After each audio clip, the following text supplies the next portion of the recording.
Hola, buenas tardes a todos. Bienvenidos a un nuevo webinar de la Fundación Innovación Bank Inter. Vamos a esperar un poquito porque veo que está uniéndose más personas al webinar. Vamos a darle un poco de tiempo, nada, unos segundos, a medida que vamos viendo que se van uniendo más asistentes a este webinar. Tenemos hoy el honor de contar con Sergio Gago. Buenas tardes, Sergio. Hola, muy buenas tardes a todo el mundo. Muy bien, parece que se está ya estabilizando el número de personas que están entrando en el webinar. Bueno, pues empezamos. Muchas gracias a todos por venir a un nuevo webinar de la Fundación Innovación Bank Inter. Yo creo que va a ser este el último webinar que hagamos antes de tener el parón de vacaciones de verano y volveremos a finales de septiembre y también volveremos a hablar sobre tecnologías cuánticas. La Fundación Innovación Bank Inter es una fundación que se dedica a promover la innovación y el emprendimiento en la sociedad española. Creemos que a través del conocimiento, el talento, la educación, el acceso al emprendimiento, a las startups y a la parte de empresas, podemos ayudar a generar un conocimiento y podemos ayudar también a promover esa innovación y esa cultura de innovación en la sociedad española. Hoy contamos con nosotros con Sergio Gago, que nos va a hablar sobre las tecnologías cuánticas, focalizadas más en casos de uso de quantum computing y la inteligencia artificial en el sector financiero. Un sector muy importante, aunque también, como ya veremos probablemente en el debate, también Sergio nos hable un poquito de qué implicaciones tiene en otros sectores. Estamos tratando hoy tecnologías cuánticas porque venimos de la parte del think tank de la Fundación Innovación Bank Inter, el Future Trends Forum, foro de tendencias futuras que tratamos en el mes de diciembre del año pasado, y estamos en nuestra manera de poder difundir ese conocimiento que vamos adquiriendo en el foro es a través de estos webinars y de la publicación que tenemos disponible en nuestra web. Bueno, Sergio dirige un nuevo equipo en Moody's para explorar las fronteras cuánticas. Su amor por la tecnología empezó muy pronto, ya que fundó 5 empresas por su cuenta antes de los 25 años. Qué jovencito empezaste, Sergio. Con el tiempo se interesó igualmente por los datos que impulsan esas tecnologías. Estas dos pasiones acabaron por llevarle a la dirección de Acquire Media, que vendió posteriormente a Moody's Analytics en 2020, tras casi 2 años como director de tecnología. Ahora es el director general a cargo del equipo de Quantum Computing de Moody's Analytics, además de dirigir Media Solutions, donde coordina un equipo de científicos de datos, entregas de modelos de datos y tecnológicos. Es el coordinador, además, académico del Máster de Big Data e Inteligencia Artificial en la Universidad de Barcelona, donde también imparte varios cursos y asesora proyectos finales de estudiantes. Yo no me voy a dilatar más y os voy a dar todo el espacio a Sergio. ¿De acuerdo? Muchísimas gracias. Muchas gracias a ti, Mercedes. Es siempre un placer estar con vosotros, con la Fundación Bank Inter y sobre todo hablar de temas como la computación cuántica, ¿no? Que es para mí una de mis pasiones, es lo que dirige ahora mismo prácticamente mi carrera profesional, pero al mismo tiempo una forma de ver cómo el futuro nos está acercando, ¿no? Y cada vez lo tenemos más cerca. Y lógicamente, desde mi perspectiva de Moody's y también dentro del contexto que tenemos, cómo estas tecnologías van a afectar a una de las industrias más grandes ahora mismo en el mundo, ¿no? Que es la industria financiera. Entonces, hoy voy a intentar, no voy a entrar desde el principio, ¿no? De qué es un qubit, aunque lo voy a tocar parcialmente, pero vamos a ir desde una perspectiva más de aplicabilidad y qué es lo que estamos haciendo también desde Moody's, también para daros una idea de casos de uso y sobre todo el por qué es importante empezar a mirarlo ahora mismo.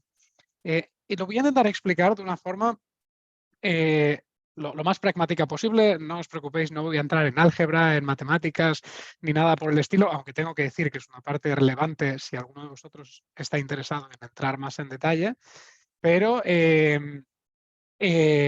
vamos a verlo, ya digo, desde una perspectiva muy pragmática. Como seguro que todos sois conscientes, ¿no? Ahora mismo la palabra de moda es inteligencia artificial generativa y ChatGPT, pero para muchas empresas esto ha sido un golpe de viento que les ha pillado por sorpresa. cuando en realidad en inteligencia artificial las empresas tendrían que haber estado preparándose durante muchísimo tiempo antes. Uno de mis objetivos hoy es conseguir dar a entender un poco la industria cuántica, porque es importante empezar ahora para que cuando llegue el momento ChatGPT en cuántica, que no ha llegado todavía, las empresas estén perfectamente preparadas y en torno a lo que está ocurriendo. Sé que hay un chat para hacer preguntas y Marce será capaz va a estar coordinándolas todas, poner todas las preguntas que se os ocurran en el chat, por favor. Entonces voy a empezar compartiendo la presentación, ¿vale? Lo primero de todo es, ¿por qué una empresa como Moody's está interesada en trabajar en computación cuántica? Muchos de vosotros conoceréis Moody's como la agencia de rating, ¿no? A nivel de riesgo crediticio, pero la realidad es que somos muchísimo más que eso. Tenemos tanto Moody's Investor Services como Moody's Analytics y lo que trabajamos en nuestra compañía al final es gestión de datos. Y trabajamos con datos desde la perspectiva de dar a las empresas y a las personas suficiente información como para tomar decisiones. Decisiones sobre si está correcto o está bien entrar en negocios con una persona o con una empresa. ¿Y cuáles pueden ser las razones para que esto no sea positivo? Bueno, puede que haya un riesgo de crédito de esa persona, puede que haya un riesgo en el supply chain, puede que haya un riesgo a nivel comercial, un riesgo a nivel de liabilities o de asset management. Entonces, ¿cómo podemos averiguar y hacer modelos, al final modelos cuantitativos prácticamente, que nos den información sobre, bueno, si al final un portfolio determinado o una empresa determinada es la elección correcta para nosotros dentro de una industria financiera? Trabajamos con millones y millones de datos. Y es una de las cosas más excitantes de trabajar en una empresa como Moody's. Datos de todo tipo. Desde noticias, todo lo que ocurre en tiempo real en el mundo, datos firmográficos de compañías, datos de qué es lo que ocurre en el supply chain en tiempo real, datos macroeconómicos, microeconómicos, de manera que utilizando estos datos, bien sean datos estructurados o no estructurados, somos capaces de tomar decisiones o deberíamos ser capaces de tomar decisiones al respecto. Pero esto no es una tarea fácil, porque encontrar patrones en estos datos, incluso con herramientas de inteligencia artificial o de machine learning clásico, se hace bastante complejo. Me gusta siempre utilizar este slide para representarlo. Si uno de nosotros va a un restaurante y ve el menú y quiere utilizar el menú, quiere pedir el menú perfecto, ¿cuántas combinaciones para gastarnos exactamente 15,05 euros o dólares tenemos? Estoy seguro que mirando esta tira cómica de XKCD, cualquiera de vosotros puede hacer la combinatoria adecuada. Pero imaginaos si tenéis que hacer esto con cientos, miles o decenas de miles de elementos en el menú. Y esto es de manera práctica lo que tenemos que hacer en el día a día en prácticamente todas las industrias, especialmente la industria financiera. Estos son problemas combinatorios y pueden ser desde estos, que veis aquí en este ejemplo simple, hasta resolver un sudoku, que también es un problema combinatorio. Entonces, para eso tenemos los ordenadores y llevamos décadas y décadas de trabajo ahora mismo con cloud computing y otras tecnologías que nos permiten llegar muy lejos. Sin embargo, estoy seguro que muchos de vosotros os habréis encontrado con la famosa ley de Moore. La ley de Moore que decía, tal y como Gordon Moore predijo hace ya unas cuantas décadas, que cada 2 años la cantidad de transistores que íbamos a ser capaces de colocar en una misma oblea de silicio se iba a duplicar. Esto más o menos en la industria generalista lo hemos entendido como que cada año duplicamos la capacidad de computación que tienen nuestros dispositivos. Y esta es la realidad que hemos vivido hasta hace muy poquito tiempo.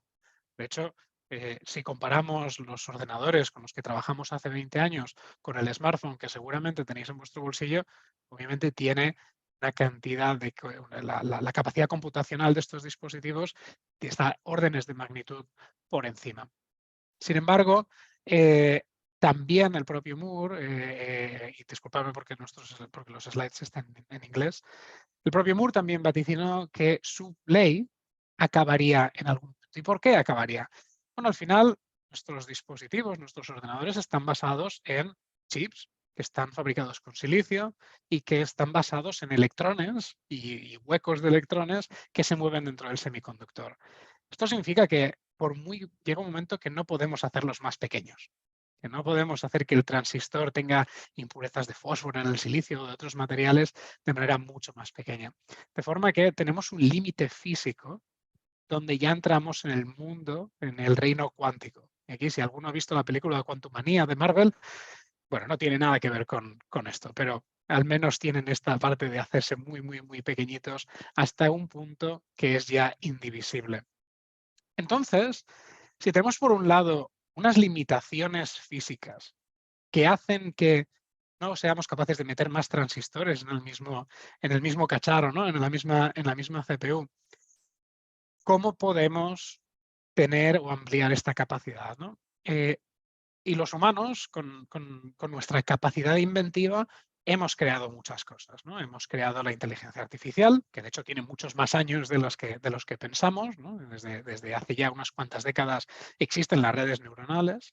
Hemos creado la computación en la nube, de forma que hoy puedo levantar 1000 servidores o 10.000 servidores y ponerlos a trabajar en paralelo en problemas computacionales muy, muy grandes.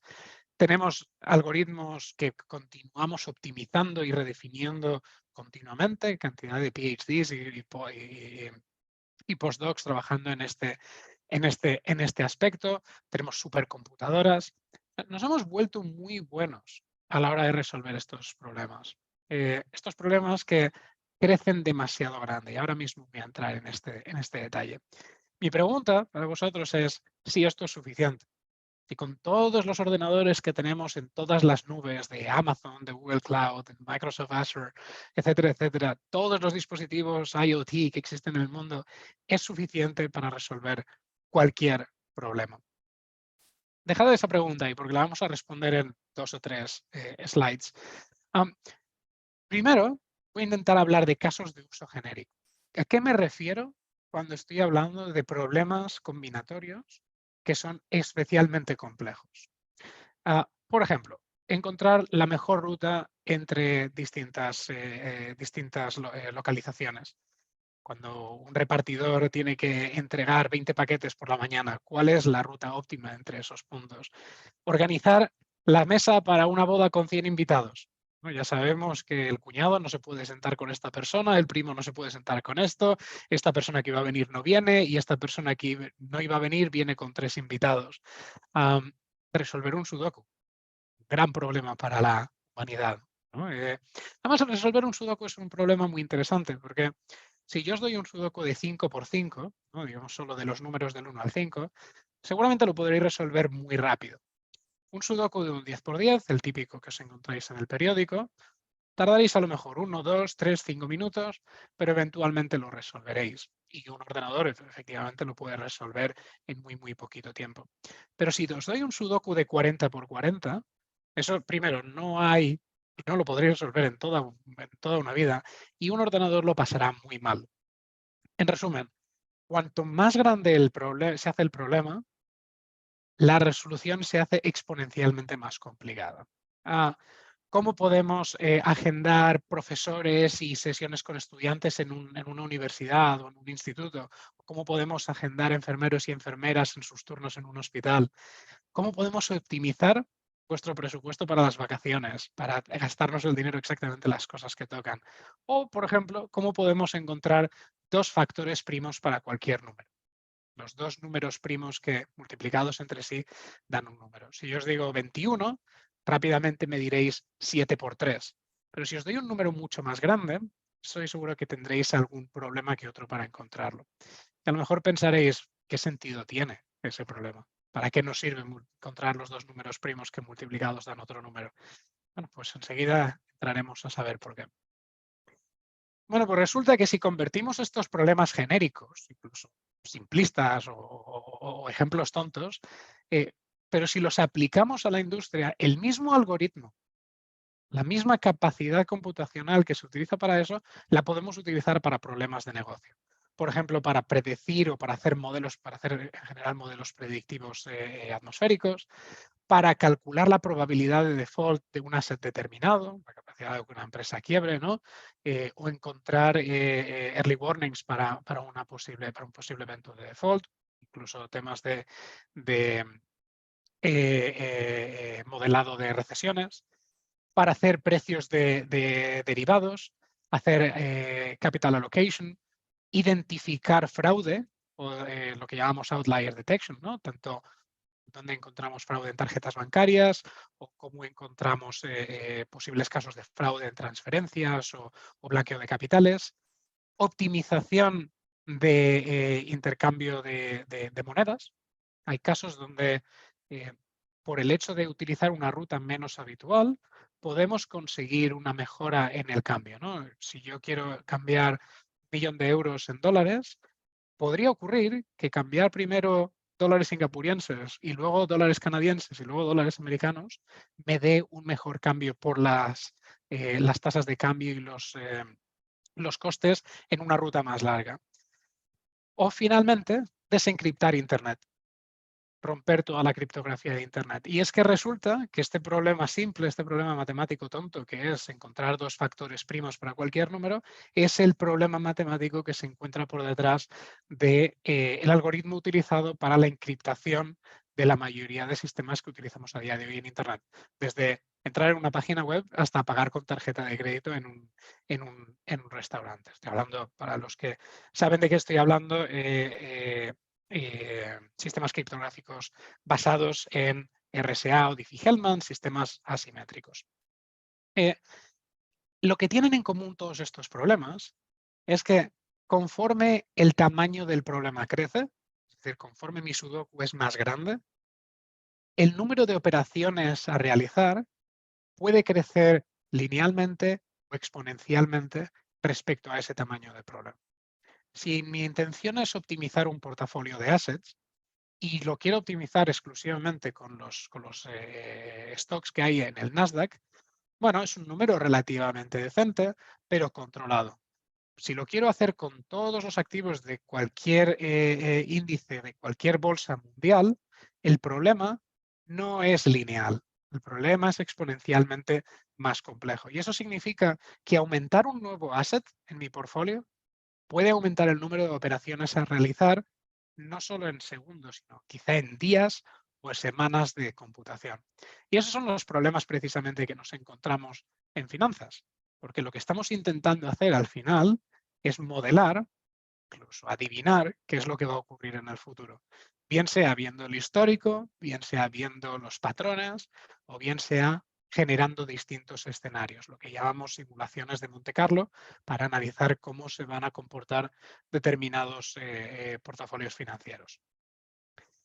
Entonces la pregunta es, vaya, pues si no es suficiente con todas estas cosas que tenemos, y si hubiera una tecnología, ojalá hubiera una tecnología que nos puede ayudar a encontrar soluciones muchísimo más rápido, quizá exponencialmente más rápido o de manera cuadrática más rápida. Y hasta aquí hemos terminado la sesión de hoy. Ojalá existiera esta tecnología. Muchas gracias por venir. Bueno, o no. O esta tecnología existe y son los ordenadores cuánticos, y es la razón por la que espero habéis venido ya a escucharme esta presentación, la razón por la que la Fundación Bankinter lleva un tiempo trabajando en esto y investigando sobre esto, y la razón por la que desde Moody's llevamos también un tiempo trabajando en investigando hasta dónde podemos llegar en esto, ¿no? Nos encontramos en un momento muy similar a este. La computación cuántica a día de hoy todavía está en pañales, está dando sus primeros pasitos de bebé.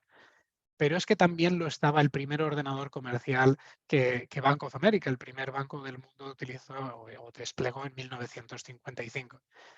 Era una computadora, el ERMA, desarrollada en conjunto con el mundo académico, ¿no? Y lo utilizaron para empezar a automatizar los primeros procesos bancarios. Digamos, el primer cajero automático casi. Estamos en ese momento donde lo único que estamos intentando hacer, que ya es mucho, es optimizar o mejorar procesos que conocemos hoy. Pero qué poco se imaginaban las personas de Bank of America cuando desplegaron este ordenador, que después, unas cuantas décadas después, iba a haber Internet, App Stores, inteligencia artificial, ChatGPT y todas las cosas que utilizamos a día de hoy. Entonces, si hoy simplemente estamos utilizando estas computadoras cuánticas para modelar y simular los mismos problemas que tenemos a día de hoy, imaginaos cómo de lejos podremos llegar. Un ordenador cuántico no es ciencia ficción. Son aparatos que tenemos, que se pueden tocar, que se pueden ver y que muchos de ellos, dependiendo de la tecnología que utilizan, parecen un poco como esto que veis aquí, este candelabro de oro que llamamos amigablemente.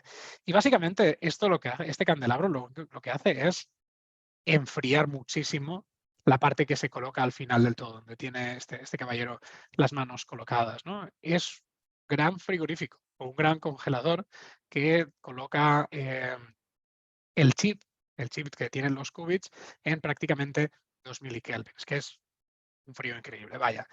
Y esto es porque este dispositivo, que está hecho con electrónica existente, con electrónica normal que somos capaces de construir con los métodos litográficos que tenemos a día de hoy, lo coloca en un estado superconductor para crear unos estados de superposición que nos permiten hacer estas computaciones que son exponencialmente más rápidas. ¿Qué es lo que hace un ordenador cuántico? Bueno, es capaz de trabajar con una superposición de ceros y unos, donde podemos modelar distintos estados, como se suele decir en los medios, al mismo tiempo. No es completamente correcto decirlo así, no es al mismo tiempo, es una superposición de estados, pero bueno, para entendernos, un qubit podría ser el equivalente a una moneda girando, que no es ni cara ni cruz, pero que podemos modelar distintos estados de nuestra solución al mismo tiempo. ¿Esto qué significa? Que la cantidad de soluciones que podemos mapear a nuestros qubits es exponencialmente más grande que la que tenemos en nuestros ordenadores tradicionales. Un poco para entendernos, básicamente, si en un ordenador clásico tenemos un 0 o un 1, en un qubit nos lo podemos imaginar como una esfera donde el estado puede estar en cualquiera de estas posiciones. No solo tiene que estar en el polo norte o en el polo sur, puede estar perfectamente en Madrid. Y cuando está en Madrid significa que tenemos un 70% de posibilidades cuando lo miramos de que acabe en 0 y un 30% de posibilidades aproximadamente de que acabe en 1. Esto es lo que le da unas propiedades probabilísticas que hace que cuando jugamos con estos qubits, cuando hacemos operaciones con ellos, somos capaces de codificar un problema dentro de este sistema y cuando los miramos, la solución que nos encontramos, porque lo único que vamos a poder ver al mirarlo, al medirlo, es un 0 o un 1, va a ser la solución que estamos buscando en el problema. Dejadme hacer un pequeño paréntesis. Eso significa que podemos codificar en el ordenador cuántico un algoritmo que es capaz de encontrar los números primos, los factores primos de cualquier número. Y como este es el problema matemático en el que se basa la criptografía actual, significa que un ordenador cuántico es capaz de romper la criptografía. Ahora mismo, no, tranquilos. No salgáis corriendo yendo a cambiar las contraseñas de vuestra banca online. Para poder hacer esto necesitamos ordenadores cuánticos de al menos 1 billón de qubits lógicos. Y este ordenador que os he enseñado aquí, si no me equivoco, tiene 4. Por tanto, estamos todavía bastante lejos de que a nivel práctico esto ocurra. Pero el algoritmo y la forma de saber que esto existe y se puede hacer, existe. Y es esto que os estoy enseñando aquí. Estas líneas que veis representan el algoritmo, representan el circuito de puertas cuánticas como si fueran puertas lógicas del algoritmo de Shor, que Peter Shor fue la persona que inventó este algoritmo hace ya 3 décadas aproximadamente. Y este algoritmo se convierte en código Python, o de cualquier otro lenguaje, pero la mayoría de la gente utilizamos Python, que podemos programar en nuestros ordenadores normales, en nuestros laptops, y mandar a los ordenadores cuánticos que están en la nube, bien provistos por IBM o por otros proveedores. Entonces, voy a entrar directamente en la banca, el mundo financiero. Existen 3 grandes tipos de problemas, 3 grandes familias de problemas que normalmente intentamos atacar. Parte de estos problemas son problemas de optimización.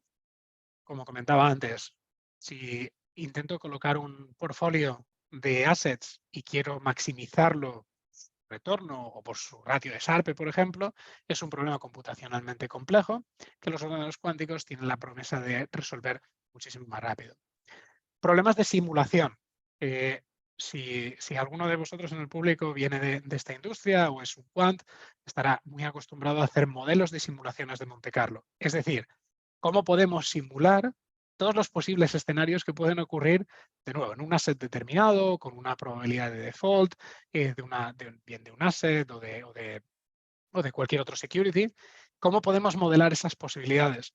Y esto es un reto que absolutamente todos los bancos y aseguradoras tienen a nivel regulatorio para poder garantizar, por ejemplo, las reservas de capital de los acuerdos de Basilea. Es decir, cuánta reserva tengo que mantener para asegurar que no tenga problemas en caso de una gran cantidad de gente no pagando sus préstamos o haciendo default en sus préstamos. Y finalmente, problemas de Machine Learning. Uno de nuestros campos más activos de investigación es cómo podemos hibridar el Machine Learning clásico, pues la inteligencia artificial clásica, con la computación cuántica. Bien, porque Machine Learning nos ayude a hacer algoritmos más completos o incluso a eliminar errores de nuestros algoritmos cuánticos, o al revés, cómo podemos juntar redes neuronales, por ejemplo, con circuitos cuánticos de manera que uno da soporte al otro. Y esto es un ejemplo de donde evaluamos los gradientes de un algoritmo de Machine Learning, preparamos los datasets y con los resultados del algoritmo cuántico somos capaces de entregárselo a una red neuronal clásica que a su vez hace un clasificador. ¿Qué problemas podemos resolver con esto? Desde análisis de fraude hasta, como decía al principio, modelado de recesiones, por ejemplo. ¿Cómo entramos en la computación cuántica? Bueno, nosotros tenemos un proceso de 4 patas, ¿no? Donde, por un lado, tenemos que analizar cuáles son los casos de uso reales y actuales de la compañía. Por otro lado, es fundamental formar a las personas, hacer el upskilling tanto de nuestros data scientists, ingenieros de datos, quants, y por otro lado, trabajar en conjunto. Es una industria muy pequeña, muy pequeña. Hace unas semanas calculaba con unos compañeros del sector que en el sector privado hay aproximadamente unas 5.000 personas trabajando exclusivamente en cuántica en todo el mundo. Es decir, es enano. Es posible que este dato no sea 100% correcto, pero la varianza no va a ser excesivamente grande. En este sentido, colaboramos mucho con el mundo académico, con universidades y grupos de investigación, de manera que traemos esta investigación directamente a la aplicabilidad de los problemas. Y por otro lado, como última pata, la ciberseguridad. Como decía al principio, con los ordenadores cuánticos vamos a ser capaces de romper la criptografía actual, de manera que es importante, es fundamental, sobre todo para aquellas empresas que trabajan con datos privados, empezar a tener una estrategia post-cuántica, que llamamos, que les proteja en este aspecto. Voy a terminar rápidamente para poder dar paso a preguntas también y abrir un poco el foro, pero simplemente quería traeros varios ejemplos un poco más prácticos y quizá muy profundos de lo que hacemos en el mundo financiero, tanto de modelado estocástico, machine learning como optimización. Por un lado, estos son todos proyectos actuales donde tenemos investigación activa desde Moody's, con bien partners, con empresas del sector o con grupos de investigación académica. Estamos utilizando un modelo cuántico de reservoir computing para calcular la intensidad de desastres naturales, en concreto huracanes. ¿Y por qué esto es relevante? Porque esto puede implicar cambios en los premiums de los seguros a nivel comercial o de real estate, commercial real estate. Utilizamos modelos para predicción de recesiones, obviamente un tema muy candente ahora mismo. Y somos capaces, utilizando un sistema de kerneling y datos a nivel de time series, que es al final lo que nuestro expertise en poner los datos juntos, de tener pequeñas mejoras sobre los modelos clásicos de recesiones. Y por favor, que nadie me pregunte si vamos a una recesión o no, porque es lo que ocurre siempre cuando hablo de este caso. Utilizamos proxy modeling a nivel de seguros y de underwriting, utilizando técnicas de tensor networks, que son técnicas inspiradas en cuántica, pero que se ejecutan en ordenadores normales, en servidores normales. También trabajamos mucho a nivel de forecast de inundaciones, utilizando modelos numéricos como ecuaciones parciales diferenciales con solvers cuánticos. Finalmente, trabajamos con métodos Metropolis Hastings a nivel de hacer econometría bayesiana, que bueno, son temas casi más estadísticos en cierta manera, pero que, como digo, en banca se utiliza muchísimo para hacer este tipo de análisis de riesgos. Y bueno, también hacemos como una parte fundamental asset allocation, es decir, portfolio optimization, tanto a nivel de aseguradoras como a nivel bancario. Todo esto son prototipos de investigación, pero que entregamos en una plataforma que de hecho la tenemos disponible dentro de una especie de beta privada con algunos de nuestros clientes, donde entregamos soluciones cuánticas con una API as a service. Y es que para nosotros es fundamental encontrar la aplicabilidad de la computación cuántica. Que yo pueda dejar una colección de assets y poder encontrar cuál es el portfolio adecuado, cuál es el economic capital o el conditional value at risk de un portfolio determinado que luego voy a tener que entregar a los reguladores. Entonces, y soy consciente que he ido muy rápido, así que os pido disculpas de antemano, pero para concluir, la computación cuántica está abriendo fronteras que hasta ahora estaban cerradas a nivel de capacidad computacional. Es pronto, todavía es pronto, pero es el momento de empezar porque el tiempo que necesitamos para llegar hasta ahí, vamos a tener que empezar ayer. No queremos empezar a hacer ChatGPT hoy. Queremos haber empezado en inteligencia artificial hace un par de años o hace 5 años. Por eso hoy es el momento de la inteligencia artificial para que cuando tengamos ordenadores cuánticos suficientemente grandes, todos estos algoritmos, todo este diseño y toda la educación interna que tenemos que hacer, ya la tengamos creada. Especialmente cuando pensamos a nivel de algoritmos, que es una nueva manera de pensar que no tiene nada que ver con lo que tenemos hasta ahora. Y finalmente, como nos da un nuevo modelo de simular el mundo real y los escenarios, nos da la posibilidad de empezar a pensar de qué manera podemos reinventar nuestra industria y cómo analizamos el riesgo de una manera integrada.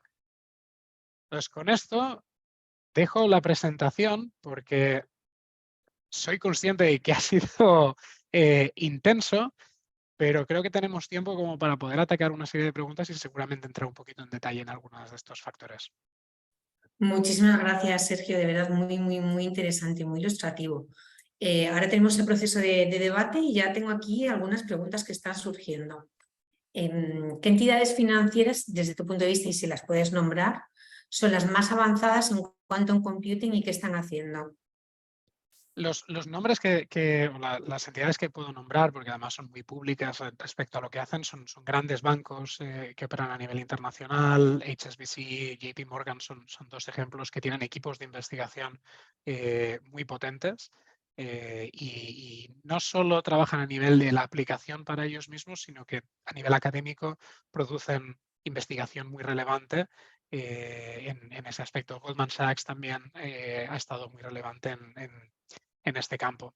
Nuestra intención es poder democratizar un poquito este proceso, de manera que no necesites contratar 20 ingenieros cuánticos para poder beneficiarte de esta nueva tecnología, sino poder poco a poco entrar en el sector e incluso siendo una entidad bancaria más local o más pequeña, directamente que tiene otras intenciones de inversión, poder igualmente beneficiarse de la computación cuántica. Muy bien. Otra pregunta que nos hacen por aquí. ¿Los algoritmos cuánticos se ejecutan en ordenadores cuánticos o en ordenadores convencionales? La gran mayoría de algoritmos cuánticos se ejecutan en ordenadores cuánticos. Y esto es un término bastante generalista porque a veces hablamos de ordenador cuántico, pero en realidad hay muchas familias. Estamos todavía en la fase en la que hay distintas arquitecturas o distintas formas de construir el ordenador cuántico. La imagen que os enseñaba antes es un ordenador superconductor, que es la metodología que utilizan empresas como IBM, como Google y otras, Rigetti, pero existen otras metodologías basadas en fotones, otras basadas en iones atrapados, otras basadas en qubits topológicos, etcétera, etcétera. Otras basadas en átomos neutros. Hay más de 10 o 12 tecnologías distintas para hacer esto. Dicho esto, cada una de ellas tiene su manera de trabajar, pero habitualmente es con código que programamos en nuestros ordenadores locales, en nuestras computadoras clásicas. Por eso hablamos siempre de que la computación cuántica es híbrida. Siempre está en directa comunicación entre ordenadores clásicos y ordenadores cuánticos. Dicho esto, existe también una colección de tecnologías o de algoritmos que llamamos habitualmente Quantum Inspired, inspiradas en computación cuántica, que son algoritmos clásicos que se ejecutan efectivamente en servidores clásicos también, ¿no? Y uno de los métodos que comentaba antes, Tensor Networks, es uno de esos ejemplos y nos proporcionan también valor, sobre todo para problemas de optimización, pero también otro tipo de problemas y en Machine Learning. Muy bien. Siguiente. ¿Qué fiabilidad tienen en general estas apps de inversión que se basan en inteligencia artificial? Bueno, no puedo hablar en concreto de ninguna especial o tampoco tengo conocimiento de una gran app que se basen en esto, ¿no? Y obviamente las decisiones de inversión son decisiones personales. Tanto a nivel de inteligencia artificial y a futuro computación cuántica, al final estas herramientas lo que nos proporcionan es una capacidad de identificar patrones con una escala de datos muchísimo mayor que la que nuestro cerebro es capaz de abarcar. Y aquí yo creo que hay un ángulo que sí que puede conseguir una ventaja relevante en el trading específicamente. Como muchos de vosotros sabéis, rendimientos pasados no implican rendimientos futuros, de manera que tampoco es necesariamente cierto que el poder analizar el pasado nos puede indicar qué es lo que va a ocurrir más adelante. De hecho, la empresa que comentabas antes, Marce, Acquire Media, que es como yo entré en Moody's, utilizábamos el concepto de adverse media, es decir, ingestamos las noticias que ocurren en tiempo real, en nanosegundos, e intentábamos conseguir, esto de hecho se lo vendíamos a traders algorítmicos para tomar decisiones en base a esas noticias antes que nadie, antes que ningún humano. Lo que puedo decir es que a nivel de algoritmo es mucho más potente y mucho más rápido. La capacidad de aplicar ese algoritmo a decisiones de trading o a decisiones de la aplicabilidad depende especialmente del modelo.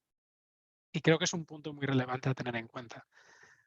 Cuando tienes un modelo matemático que no funciona, el ordenador cuántico te dará un modelo matemático súper rápido que no funciona. Es decir, al final el modelo que hay detrás y los datos que das a dicho modelo son tan importantes como la velocidad computacional que estás consiguiendo. Muy bien. ¿De qué periodo de tiempo estaríamos hablando para entrar en una fase madura en computación cuántica? ¿5, 10, 20 años? Es la pregunta clave en todas las presentaciones de este estilo, ¿no? Y la hemos escuchado muchas veces. Y por supuesto no la voy a contestar. Ahora, mi estimación personal es que antes de que acabe esta década veremos ventaja cuántica en algunos problemas concretos. En algunos problemas concretos. Es decir, no existe el concepto de ventaja cuántica general todavía. Pero bueno, esto no necesariamente tiene que ser cierto. Lo que sí que es verdad es que a finales de los 90 muy poca gente pensaba que la computación cuántica iba a ser incluso posible. Nadie se imaginaba que íbamos a ser capaces de fabricar un qubit. Pero de repente fuimos capaces de fabricar un solo qubit y un poquito después 2 qubits que se pudieron entrelazar. Durante la década del 2000 la gente pensaba que a finales del siglo quizá podríamos tener algo. Pero es que en el 2010 y en adelante ya estábamos alrededor de 2050. Y ya desde más o menos el 2020 en adelante, que es cuando más mayores milestones hemos tenido, cada vez, cada semana nos encontramos con grandes hitos científicos que nos acercan más a ese momento, ¿no? Ese es el momento de la ventaja cuántica. Hace 2 semanas IBM publicaba un paper muy interesante y muy relevante, donde con algoritmos de corrección de errores, que es un poco los errores en los qubits, es uno de los frenos que tenemos para esta ventaja cuántica. En su publicación han conseguido resolver un problema de química con una cierta ventaja cuántica, ¿no? No se trata exclusivamente de la supremacía o la ventaja cuántica, sino de la ventaja de negocio. ¿Y a qué me refiero con esto? En ocasiones nos encontramos con clientes que utilizan un modelo súper simple con Excel. Entonces, un sistema basado en estos tensor networks que comentaba antes, o en algoritmos basados en annealing u otras metodologías, ya les están dando una ventaja de negocio hoy. ¿Significa que es lo mejor que se puede hacer o que no se puede batir ese récord con un ordenador clásico o una supercomputadora? No, pero es lo mejor que esta empresa concreta puede conseguir hoy. Y creo que esa ventaja de negocio es la que tenemos que buscar. Muy bien. Has mencionado también que la computación cuántica va a acabar con la ciberseguridad tal y como la conocemos hoy, ¿vale? ¿Podrías explicar un poco más en detalle cuáles son las principales diferencias y problemas que tendrían que tratarse? Sí, y es uno de los temas que más está moviendo la computación cuántica en sí misma, porque como os podéis imaginar, el primer gobierno que pueda tener un ordenador cuántico suficientemente grande tendrá una capacidad de espionaje imbatible.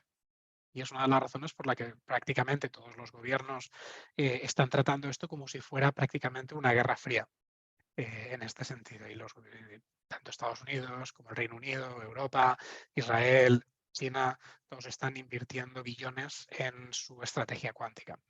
Sabemos que con un ordenador cuántico y este algoritmo somos capaces de romper las criptografías asimétricas que utilizamos a día de hoy para prácticamente encriptar todas nuestras comunicaciones. Esta misma comunicación, ¿no? No todas. La comunicación simétrica no es a día de hoy rompible, ¿no?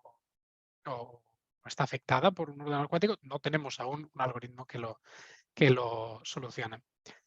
Desde hace ya unos cuantos años, el NIST, la Agencia de Estándares Americana, y más o menos seguida por las agencias de estándares y de seguridad de la Unión Europea y otros países, están trabajando en algoritmos que reemplazan a los algoritmos basados en RSA, que son los que están en peligro.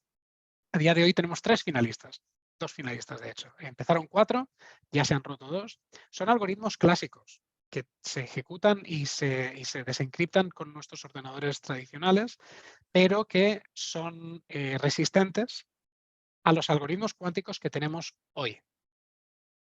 Y esto obviamente tiene muchísimo trabajo por delante, porque estos algoritmos son muy nuevos, sabemos que son resistentes a lo que conocemos hoy, pero nada nos dice que mañana venga un ingeniero o científico y lo rompa también utilizando métodos clásicos o métodos cuánticos. Entonces, esto es una de las líneas de trabajo que el NIST en Estados Unidos está trabajando, es lo que llamamos post-quantum cryptography. El nombre es un poco engañoso porque no tiene nada que ver con cuántica, excepto que es un algoritmo clásico que se defiende del algoritmo de Shor.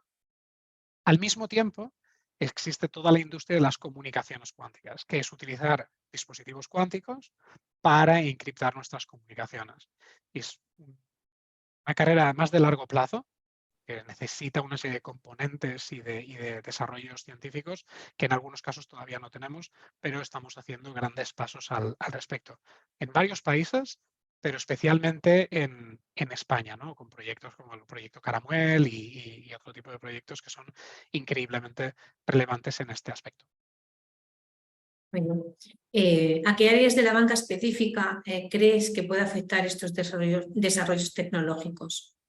Sobre todo riesgos y asset management son las dos áreas donde nos encontramos muchos más casos de uso. Depende mucho del enfoque de la banca en cuestión, si es más banca comercial, retail, etcétera, etcétera. En áreas de retail, por ejemplo, gestión de fraude es también un caso muy relevante. Pero bueno, casos regulatorios, riesgos y gestión de activos son los casos que más, donde más mejora o mayor mejora nos podemos encontrar a día de hoy con los procesos actuales de la banca. Vale. ¿Qué tecnología cuántica de las que has mencionado crees que tendrá más éxito teniendo en cuenta las limitaciones de control de errores que conocemos actualmente? ¿Ganará IBM, Google, los chinos? Por un lado, yo creo que por un lado tenemos la tecnología y por otro lado los países o las empresas que trabajan en ella, ¿no? Y obviamente también hay una guerra de patentes al respecto que es muy, muy relevante. Y de hecho la razón, una de las principales razones para muchas empresas para trabajar en este aspecto es el conseguir patentes, muchas y muy rápido, de la misma manera que ocurrió en los 60 y 70, ¿no? Con la computación clásica. Diría que la tecnología más extendida a día de hoy es la de qubits superconductores, ¿no? Basados en los Josephson Junctions, que es, como decía antes, la tecnología que utiliza IBM. Sin embargo, últimamente estamos viendo mejoras muy, muy relevantes, tanto a nivel de escalabilidad como de capacidad de control y a nivel de gestión de errores, como bien dices, en ordenadores basados en átomos neutros. Hay dos empresas principales haciendo esto. Pascal es una de ellas en Europa, Qubera es otra de ellas en Estados Unidos, en Boston, y ambas dos empresas están haciendo un gran trabajo en este aspecto, siendo empresas más pequeñas, ¿no? Que no son IBMs y Googles, pero la realidad es que nos podemos encontrar cisnes negros en cualquier momento. Continuamente hay investigación en este aspecto que puede hacer cambiar las balanzas muy rápidamente. Y la corrección o mitigación de errores, que son dos áreas distintas, son fundamentales para lo que estamos haciendo.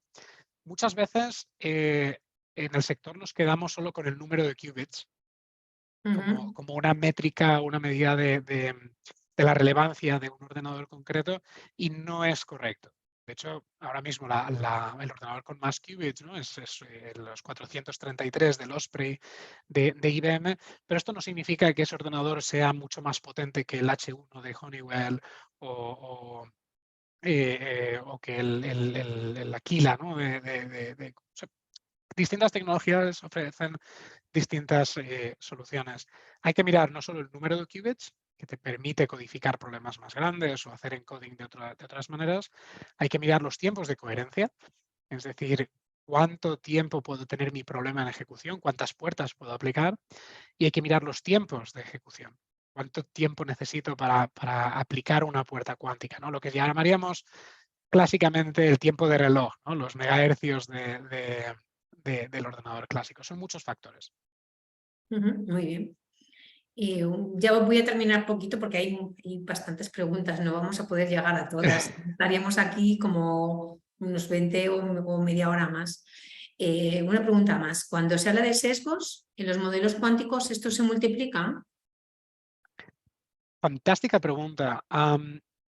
Se podría multiplicar en tanto en cuanto el sesgo de dato, que es, me imagino, por donde va la pregunta, ¿no? o los biases de los datos, los vamos a aplicar de manera mucho más, con esta manera exponencial. ¿No? Pero no necesariamente. Diría que no tengo una respuesta certera a esto, pero puedo contestar de otra forma. Y es que uno de los casos que a mí personalmente me parece más bonitos, también aplicable a finanzas, es la de la generación de datos sintéticos. Y es un problema muy grande para el entorno financiero porque a nivel de datos, sobre todo de datos en time series, habitualmente nos encontramos con la falta de datos para entrenar nuestros modelos de machine learning clásico. Entonces, existe investigación que demuestra que los datos sintéticos generados con ordenadores cuánticos están más balanceados que los que se pueden generar de manera clásica, precisamente por poder atacar a esta serie de dimensiones extra, ¿no? que tenemos con la computación cuántica. A mí me gustaría pensar que esto nos lleva a modelos clásicos o cuánticos con menos biases, con menos sesgos. Pero como todo y como en inteligencia artificial es importante trabajar mucho desde la perspectiva ética que nos ayude a identificar muy bien el por qué hacemos lo que estamos haciendo. Ujú. Muy bien. Ahora estamos viendo el problema de ChatGPT en cuanto a fiabilidad y trazabilidad de la IA. Nos pregunta, entiende que la IA más Quantum, el problema de confianza se vuelve incluso más crítico. ¿Cuál es tu opinión a esto? Totalmente. Yo intento no mezclar inteligencia artificial generativa y computación cuántica. Obviamente son los dos temas candentes del momento y donde está el hype. Están en estadios totalmente distintos. La inteligencia artificial generativa es útil today, hoy, perdón. Tiene casos de uso reales y cantidad de empresas. Nosotros mismos en Moody's estamos haciendo una gran cantidad de cosas productivas con este tipo de lenguajes de Large Language Models. La computación cuántica no está ahí todavía. Le quedan unos cuantos años, como hemos comentado. Dicho esto, la razón por la que la inteligencia artificial generativa, Large Language Models, no son necesariamente fiables o tienen estas alucinaciones, es por cómo están construidos, ¿no? Siempre decimos, utilizamos copilots y no pilots. Siempre tiene que haber un humano en el loop, siempre tiene que haber una verificación que valide que el output de este algoritmo o de este modelo GPT es el que consideramos. Si en el futuro somos capaces de utilizar un ordenador cuántico para entrenar el modelo de lenguaje, bueno, tendremos el mismo problema, pero más rápido, ¿no? También para que os hagáis la idea de las escalas que estamos hablando. Los modelos ChatGPT tienen billones de parámetros, trillones en algunos casos, mientras que con los ordenadores cuánticos, si llegamos a decenas de parámetros o a centenas, nos damos con un canto en los dientes. Estos son los órdenes de magnitud que hay a nivel de hacer quantum machine learning o machine learning o inteligencia artificial tradicional. Dicho esto, exactamente igual que en inteligencia artificial, una cosa es desarrollar modelos que nos ayudan a hacer cosas como humanos y otra es tener computadoras que trabajan en los mismos, que resuelven los mismos problemas de manera más rápida. Es decir, el ordenador cuántico es un destornillador más rápido. En lugar de utilizar el destornillador manual, utilizas la taladradora para poner el tornillo más rápido. La inteligencia artificial es una herramienta totalmente distinta que te permite juntar dos tablas de madera también más rápido. No sé si esta metáfora ayuda o no, pero... Yo creo que sí. Voy a por la última pregunta ya y relacionada con formación. Desde tu punto de vista, ¿cómo pueden los nuevos profesionales en estas tecnologías adquirir talento cuántico? Buenísima pregunta, porque es precisamente el reto que todas las empresas tienen y que la sociedad va a tener dentro de muy poquito. Pasó lo mismo con la computación tradicional.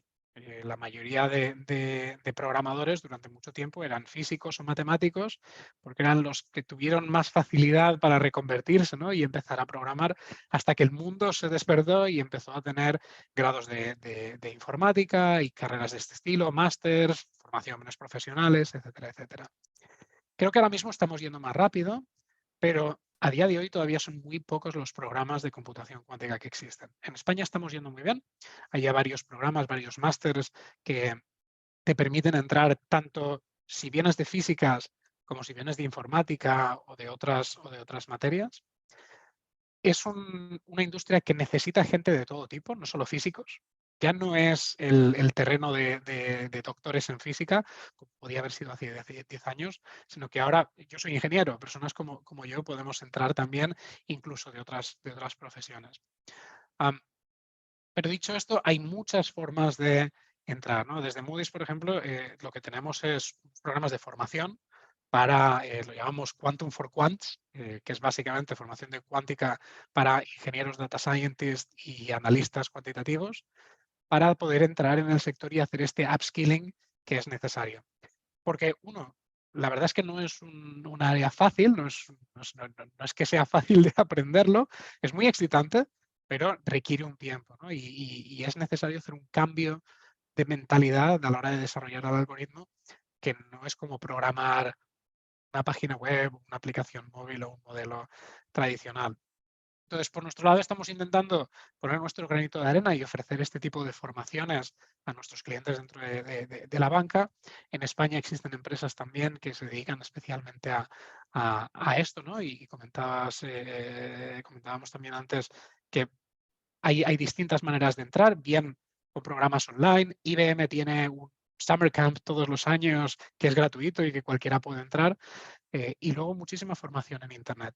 Pero lo que es fundamental es que a nivel de empresas, poco a poco podáis entrar y que tengáis estos recursos para hacer este upskilling.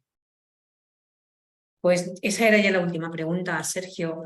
Muchísimas gracias por tu tiempo, por compartir tu conocimiento y de una forma tan clara y yo creo que tan didáctica. Y a todas las personas que han asistido hoy, muchísimas gracias.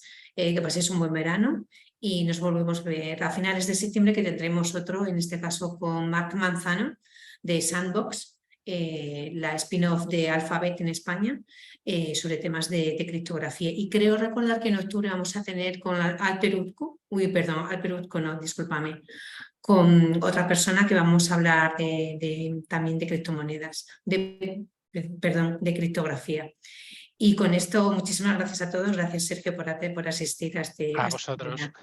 Un abrazo. Buen verano. Adiós.